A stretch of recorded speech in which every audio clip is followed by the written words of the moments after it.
സംസ്ഥാനത്ത് അടുത്ത 3 നാൾ കൂടി ശക്തമായ മഴ തുടരാനാണ് സാധ്യത. വടക്കൻ കേരളത്തിൽ ഇന്ന് അതിശക്തമായ മഴയ്ക്ക് സാധ്യതയുണ്ട്.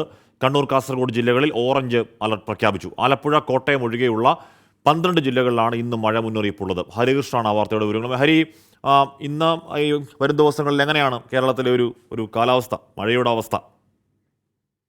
പക്ഷേ സംസ്ഥാനത്ത് ഇന്നും ഇടിമിന്നലോടും കാറ്റോടും കൂടിയ മഴയ്ക്ക് സാധ്യത എന്നുള്ളതാണ് കാലാവസ്ഥാ വകുപ്പിന്റെ ഏറ്റവും പ്രധാനപ്പെട്ട മുന്നറിയിപ്പ്. ഈ 3 ദിവസം മഴ തുടരുമെന്ന മുന്നറിയിപ്പിനെ തുടർന്ന് വിവിധ ജില്ലകളിൽ ഓറഞ്ച് യെല്ലോ അലർട്ട് പ്രഖ്യാപിച്ചിട്ടുണ്ട് എന്നുള്ളതാണ്. ഈ തെക്കൻ മഹാരാഷ്ട്ര മുതൽ വടക്കൻ കേരള തീരത്തിന് സമീപം വരെ ന്യൂനമർദ്ദപാത്തി രൂപപ്പെട്ടിരിക്കുന്ന സാഹചര്യത്തിൽ അടുത്ത ദിവസങ്ങളിൽ സംസ്ഥാനത്ത് മഴ വ്യാപകമാകുമെന്നുള്ളതാണ് മുന്നറിയിപ്പ്. ഇന്ന് സംസ്ഥാനത്തെ 2 ജില്ലകളിലാണ് ഓറഞ്ച് അലർട്ട് പ്രഖ്യാപിച്ചിട്ടുള്ളത്. കണ്ണൂർ, കാസർഗോഡ് ജില്ലകളിലാണ് ഓറഞ്ച് അലർട്ട് ഉള്ളത്. 10 ജില്ലകളിൽ യെല്ലോ അലർട്ട് പ്രഖ്യാപിച്ചിട്ടുണ്ട്. അതായത് ഈ ആലപ്പുഴ, കോട്ടയം ഒഴികെയുള്ള ബാക്കിയുള്ള 10 ജില്ലകൾ, ഈ ഓറഞ്ച് അലർട്ട് ഒഴികെയുള്ള ബാക്കിയുള്ള 10 ജില്ലകളിൽ യെല്ലോ അലർട്ടും പ്രഖ്യാപിച്ചിട്ടുണ്ട്. അത് മാത്രവുമല്ല, ഈ കേരള തീരത്തും തമിഴ്നാട് തീരത്തും ഇന്ന് രാത്രി വരെ ഉയർന്ന തിരമാലയ്ക്കും സാധ്യതയുണ്ടെന്ന് ദേശീയ സമുദ്രസ്ഥിതി പഠന ഗവേഷണ കേന്ദ്രവും അറിയിപ്പ് നൽകിയിട്ടുണ്ട്. ഹാഷിം, ഓക്കെ.